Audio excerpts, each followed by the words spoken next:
नमस्कार, आप देख रहे हैं नंबर 1 डिबेट शो मुद्दा गरम है। मैं हूं आपके साथ हितेश व्यास। लोकसभा चुनाव के नतीजों में किसी भी पार्टी को अपने दम पर बहुमत नहीं मिला, लेकिन प्री पोल अलायंस के तौर पर एनडीए को बहुमत मिला है और देश में एक बार फिर से मोदी के नेतृत्व में सरकार बनने जा रही है।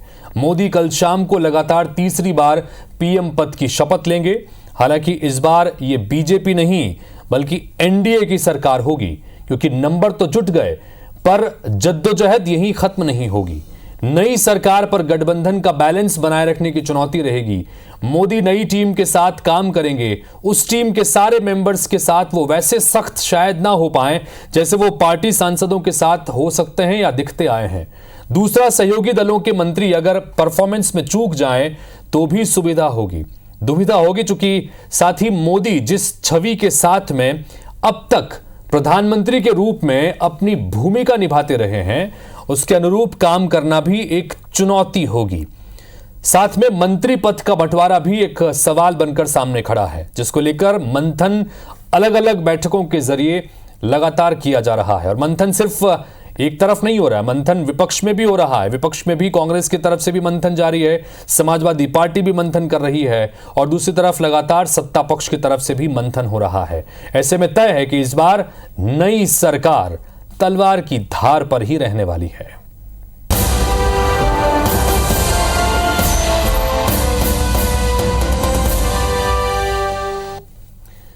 तो चलिए डिबेट की सिलसिले को शुरू करें। उससे पहले कुछ महत्वपूर्ण घटनाक्रम आपको दिखाते हैं कि अब तक क्या हुआ। कल नरेंद्र मोदी तीसरे कार्यकाल के प्रधानमंत्री पद की शपथ लेने जा रहे हैं।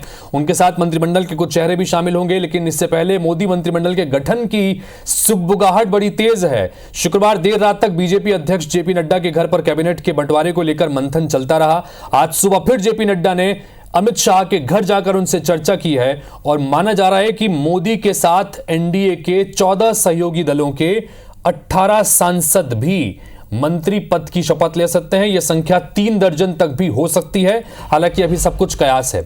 इनमें 7 कैबिनेट और बाकी 11 स्वतंत्र प्रभार और राज्य मंत्री के रूप में शपथ ले सकते हैं। साथ ही 3 दर्जन से ज्यादा सांसद मंत्री पद की शपथ ले सकते हैं, यह भी जानकारी आ रही है। टीडीपी से तेलुगु देशम पार्टी से 1 कैबिनेट मंत्री के अलावा 2 राज्य मंत्री और जेडीयू से, यानी ये दोनों जो प्रमुख घटक दल हैं, इनसे जेडीयू से 2 और शिवसेना से, शिंदे गुट के शिवसेना से 1 कैबिनेट मंत्री बन सकता है। सूत्रों के हवाले से खबर है कि एनसीपी और एलजेपी रामविलास पासवान और जेडीएस के कोटे से कैबिनेट मंत्री शपथ ले सकते हैं। वहीं मध्य प्रदेश की बात करें, मध्य प्रदेश से ज्योतिरादित्य सिंधिया का कैबिनेट मंत्री बनना लगभग तय है। वीडी शर्मा का भी दावा इस बार काफी मजबूत है। जातीय समीकरणों की बात करें तो ओबीसी कोटे में शिवराज सिंह चौहान, जिन्हें मुख्यमंत्री नहीं बनाया गया था लेकिन बंपर वोटों से जीत कर आए हैं। वहीं एससी कोटे से वीरेंद्र खटीक और महेंद्र सिंह सोलंकी की दावेदारी है। एसटी वर्ग से फग्गन सिंह कुलस्ते एक बार फिर से लाइन में है। इसके अलावा गजेंद्र पटेल या हिमाद्री सिंह को भी मौका मिल सकता है। वहीं छत्तीसगढ़ की बात कर लें, छत्तीसगढ़ से नवनिर्वाचित सांसद बृजमोहन अग्रवाल, राजनांदगांव सांसद संतोष पांडे, दुर्ग से सांसद विजय बघेल प्रमुख दावेदार हैं। तो वहीं यूपी से अपना दल एस की अनुप्रिया पटेल, जिनका वो खुद चुनाव जीत कर आई हैं, उनकी पार्टी से सिर्फ एकमात्र सांसद है। आरएलडी प्रमुख जयंत चौधरी को भी मंत्री बनाया जा सकता है। वहीं जितिन प्रसाद, पूर्व deputy CM doctor Dinesh Sharma या पूर्व मंत्री महेश शर्मा में से भी कोई एक मंत्री बन सकता है।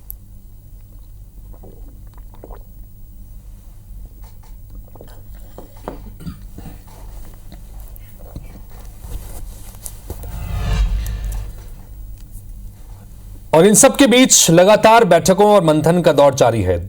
कुल मिलाकर चुनाव परिणामों के बाद दिल्ली में भाजपा और कांग्रेस बैठक कर रही है, समाजवादी पार्टी भी बैठक लगातार कर रही है। भाजपा नेताओं का यह कहना है कि देश में एक बार फिर से एनडीए की सरकार बनने जा रही है, लिहाजा देश हित में लिए जाने वाले फैसलों और मंत्रिमंडल विस्तार पर परामर्श जरूरी है, इसलिए बैठकें की जा रही हैं। वहीं कांग्रेस नेता कह रहे हैं कि नतीजों पर मंथन के लिए कांग्रेस वर्किंग कमेटी की बैठक में चर्चा की गई है।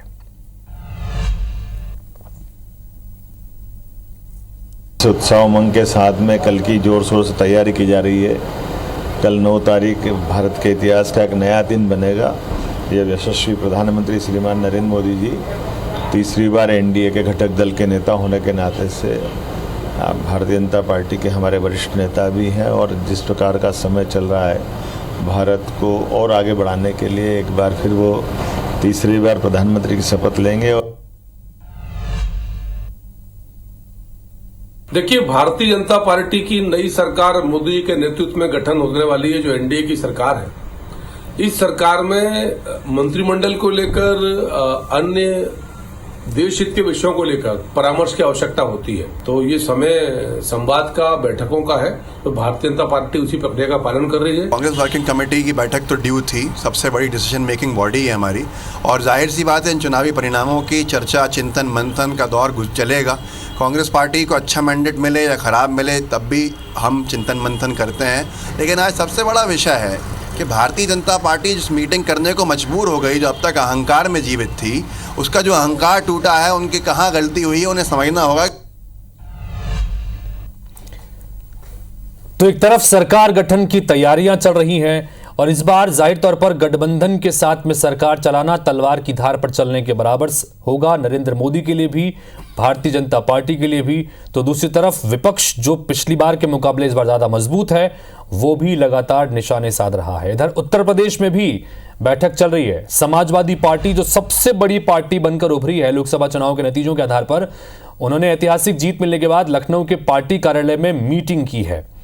अखिलेश ने मीटिंग में कहा कि यूपी का संदेश हम सबसे नई उम्मीदों और नई अपेक्षाओं का जनादेश है। इंडिया गठबंधन उत्तर प्रदेश में बना रहेगा। गठबंधन के सभी सांसद अपने कर्तव्यों को बखूबी निभाएंगे। वहीं कन्नौज से सांसद चुने जाने के बाद अखिलेश यादव ने करहल विधानसभा सीट छोड़ने का फैसला भी लिया है। अखिलेश को समाजवादी पार्टी संसदीय दल का नेता चुना गया है। वहीं समाजवादियों की जिम्मेदारी बढ़ गई है। जनता की एक एक बात, जनता की समस्याओं का उठाना, उनके हित में अपनी बात रखना।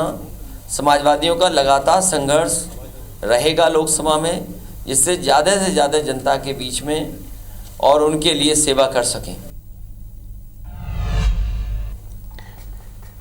चलिए, सब प्रतिक्रियाएं लगातार मिल रही है, लेकिन हमारा विषय वही है कि नई सरकार का रास्ता साफ हो गया है, नंबर्स पूरी तरह से साफ हो गए हैं, आ गए हैं, और अब सरकार गठन की तैयारियां हैं। कल शपथ ग्रहण हो रहा है। शपथ ग्रहण की तैयारियां, उनके साथ में मंत्रिमंडल के कितने चेहरे शपथ लेंगे, मंत्रिमंडल में किन किन सहयोगी दलों को कितना कितना सहयोग समर्थन दिया जाएगा, कितना जगह दी जाएगी, ये सब अब वाकई में देखना दिलचस्प होगा।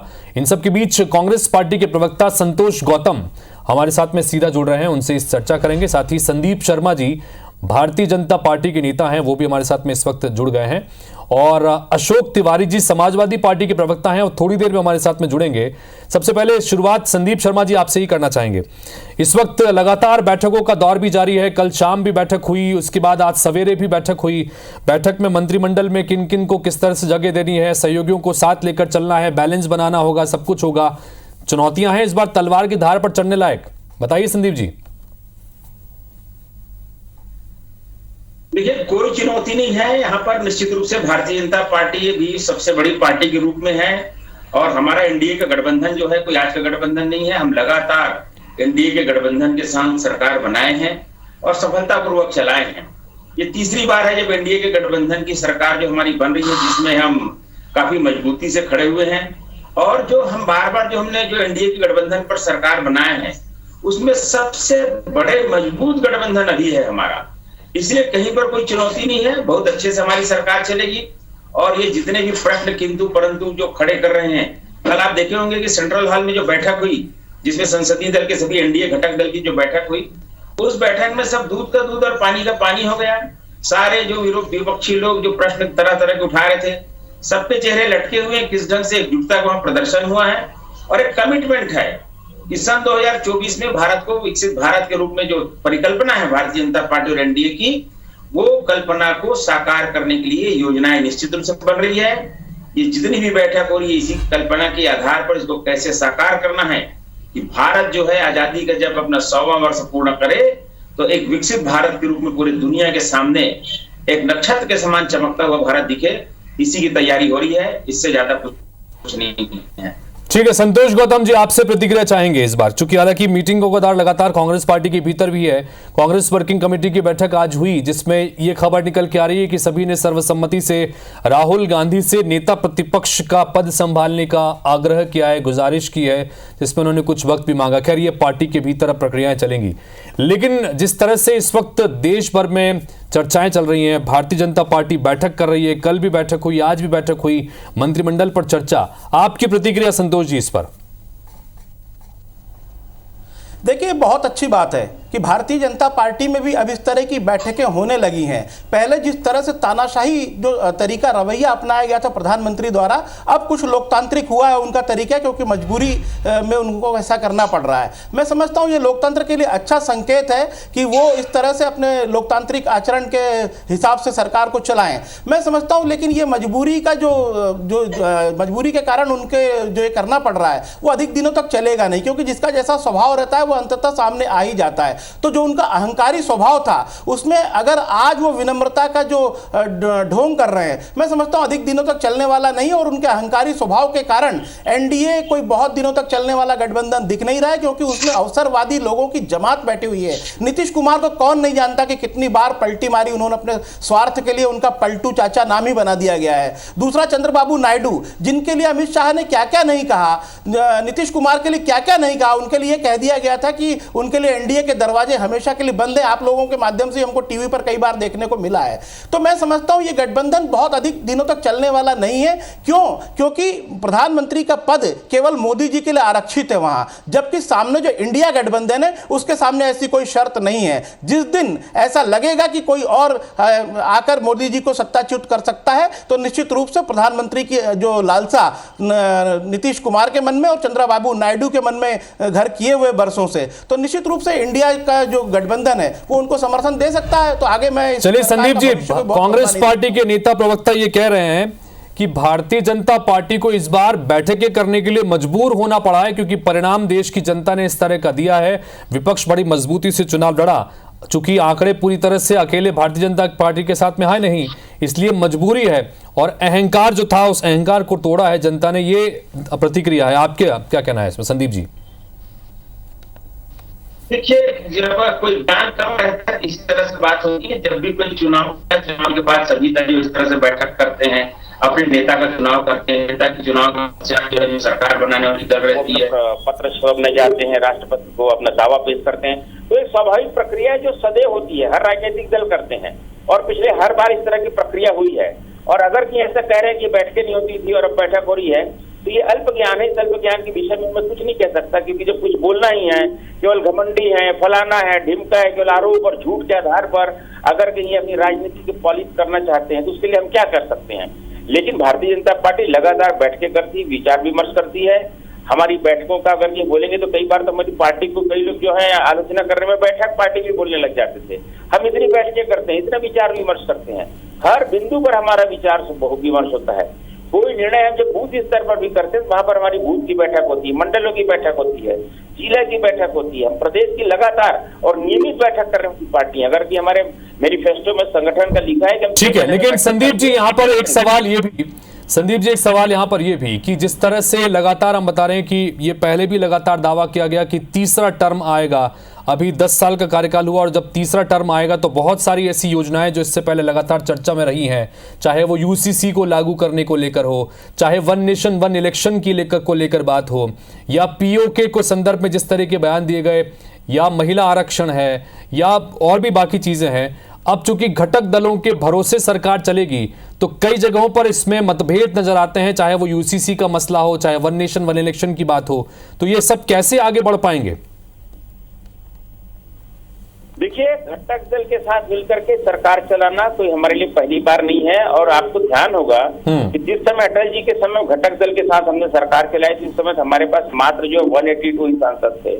आज हमारे पास 240 सांसद हैं और एक बहुत मजबूत हमारा गठबंधन है, और गठबंधन के घटक दल भी बहुत मजबूत और बहुत अनुभवी लोग हैं। ये सारे लोग जो है कांग्रेस की कारगुजारियों को समझते हैं। और कल आप देखेंगे कि सेंट्रल हॉल में नीतीश कुमार जी ने कांग्रेस पर कटाक्ष करते हुए क्या कहा कि ये वो लोग हैं जिन्होंने जीवन में कुछ किया नहीं, केवल बतौलेबाजी करते हैं। और उन्होंने साफ कहा है कि हम जो है सब पूरी तरह से और देश के प्रधानमंत्री बनने जा रहे हैं मोदी जी के साथ हैं, वे सारे काम को आगे बढ़ाएं। उन्होंने स्पष्ट रूप से संकेत दिया कि कहीं कोई मनमुटाव और मतभेद नहीं है। ये देखिए, कोई हल्का फुल्का मतभेद होना है, लेकिन मतभेद हमारे बीच बिल्कुल नहीं है। ये गठबंधन बहुत मजबूती से चलेगा। और हमारे प्रधानमंत्री नरेंद्र मोदी जी ने कहा भी है हमने 2 बार अलग तरह की सरकार चलाई, लेकिन इस बार गठबंधन की सरकार है। यह भी सरकार हम चला करके और बहुत अच्छे से चला करके जितनी हमारी योजनाएं हैं, जितने हमारे एजेंडे हैं, हम सारे एजेंडे पर काम करेंगे। आप देखते जाइए समय। चलिए संदीप जी, इस वक्त हमारे साथ में अशोक तिवारी जी भी समाजवादी पार्टी के प्रवक्ता हैं, वो भी जुड़ गए हैं। मैं अशोक जी आपसे भी सवाल जवाब इस सिलसिले में जरूर करूंगा, चूंकि लगातार मंथन इस वक्त चल रहा है, और मंथन इसलिए कि एक तो मोदी मंत्रिमंडल का गठन होना है, कल शपथ होनी है, आप लोग भी लगातार मीटिंगें चल रहे हैं, दबाव बना रहे हैं, और ये कह रहे हैं कि इस बार आप लोगों ने मजबूर कर दिया है भारतीय जनता पार्टी को मंथन करने के लिए, मीटिंग करने के लिए। क्या कहेंगे इस पर, देश में जो चीजें चल रही हैं उसको लेकर अशोक जी? जी देखिए, देश ने बहुत ही अच्छा निर्णय किया है। देश की जनता ने इनकी लगाम जो है कस दी और इनको जो है नियंत्रण में किया है। देश की जनता ने ये नियंत्रण से बाहर हो गए थे। 10 साल का जो है शासन इन्होंने किया, इसमें जनता को जो है फूटी आंख देखना चाहते नहीं थे, सब तानाशाहीपूर्ण रवैया था इनका। जनता ने इतनी कम सीटें दी इनको, 240 पे आके अटके। अब इनको मजबूरन समर्थन के आधार पर सरकार बनाना है, और समर्थन के आधार पर सरकार चलाना इनको आता नहीं है मोदी जी को। मोदी जी तो बहुत मुश्किल से देखिए कितने दिन चल पाते हैं। मेरा मानना यह है कितने दिन चल पाते हैं, कितना दिन ये बिता पाते हैं, ये सबसे बड़ी चीज है। तो दिक्कत ये है कि जो है अब इनको असली नाको चने से मानना पड़ेगा। असली परीक्षा इनकी आ गई है मोदी जी की इस समय, और मोदी जी की असली परीक्षा करी है। और इंडिया गठबंधन बैठ के कर रहा है, मजबूत विपक्ष के रूप में है इसमें, और अभी उम्मीदें भी खत्म नहीं हुई हैं। आगे देखिए, आगे देखिए होता है क्या। चलिए आगे देखना होगा कि क्या चीजें होती हैं, और इसी को लेकर हम लगातार चर्चा कर रहे हैं कि पिछले 10 साल के कार्यकाल से इस बार की सरकार जो है वो बिल्कुल अलग है, इसलिए क्योंकि इससे पहले 2 साल लगातार 2 बार के टर्म में भारतीय जनता पार्टी की सरकार थी, लेकिन इस बार एनडीए की सरकार है। प्रधानमंत्री नरेंद्र मोदी की अगुवाई में लगातार तीसरी बार एनडीए की सरकार के कल शपथ ग्रहण को लेकर प्रतिक्रियाएं भी आ रही हैं। विपक्षी दल कांग्रेस कह रही है कि बीजेपी को अकेले बहुमत नहीं होने की वजह से यह गठबंधन सरकार ज्यादा दिन तक नहीं चलेगी। छत्तीसगढ़ के पूर्व मुख्यमंत्री भूपेश बघेल ने कार्यकर्ताओं को मध्यावधि चुनाव के लिए तैयार रहने तक को कह दिया। उन्होंने कहा कि केला और बेर एक साथ नहीं रह सकते। इस पर क्या कुछ पलटवार हुआ, एक बार उसको सुनिए, फिर उसी के आधार पर बात करते हैं। जी आ रहा हूं आपके पास संदीप जी, एक बार सुन लेते हैं। क्योंकि ये केर बेर का संघ है, केला और बेर एक साथ नहीं रहेंगे, और एक साथ रहेंगे तो फटेगा केला। तो इनकी स्थिति यही है। अब इसी ख्याली मुगालते में वो लोग रहे है ना, उसी में खुश होते रहे यही सोच के। उनके पास कोई दूसरा रास्ता तो है नहीं। और हमारी एनडीए की सरकार पूरी चलेगी, 5 साल तक चलेगी। 2 बार चल चुकी है, तीसरी बार भी चलेगी, पूरे समय तक चलेगी। भूपेश बघेल ने बोला है कि सरकार टिकेगी नहीं, कोalition अलायंस से। कौन है ये? कौन है? कौन है? अरे अब ये सब बातें गई, और अब मैं आपके माध्यम से विपक्ष को भी सलाह है कि वो इस बदलते दौर में एक्सेप्ट करे कि वो हार गए और माननीय मोदी जी चुनाव जीत गए हैं। चलिए ये प्रतिक्रियाएं बीच में हमने आपको सुनाई। संदीप जी आप कुछ कहना चाह रहे थे, अपनी बात भी रखिएगा। और साथ ही ये जो बात यहां पर भूपेश बघेल ने कही है, वो कह रहे हैं कि मध्यावधि चुनाव के लिए देश को तैयार रहना चाहिए, क्योंकि इस तरह की सरकार होगी, केर और बेर एक साथ चल नहीं सकते। बताइए संदीप जी। देखिए, सबसे पहले तो ये जो आपने कहा कि पिछले 2 बार भारतीय जनता पार्टी की सरकार थी, इस बार एनडीए की सरकार है। मैं कहना चाहूंगा आपको कि पिछले दोनों बार भी हमारी एनडीए की सरकार थी। आपको ध्यान होगा कि मोदी जी के जो पहला कार्यकाल था उसमें हमारे घटक दल से हमारा पूर्ण बहुमत था। हम 282 सीट के संग थे, अकेले पर सरकार पर थे। लेकिन आपको ध्यान होगा कि हमने अनुप्रिया पटेल को तब भी मंत्री बनाया हुआ था। आपको ध्यान होगा शिवसेना से हमारे घटक दल थे, उस समय पहले कार्यकाल में मंत्री थे। एलजेपी से भी हमारे पास मंत्री थे, रामविलास पासवान जी मंत्री थे। अकाली दल से भी, शिरोमणि अकाली दल से भी हमारे पास मंत्री थे। ऐसे अनेक घटक दल जो हमारे संग थे। यद्यपि हम अकेले की सरकार में थे, लेकिन हमारे घटक दल से सब लोगों को जहां जहां आवश्यकता पड़ी हमने सबको मंत्रिमंडल में शामिल किया।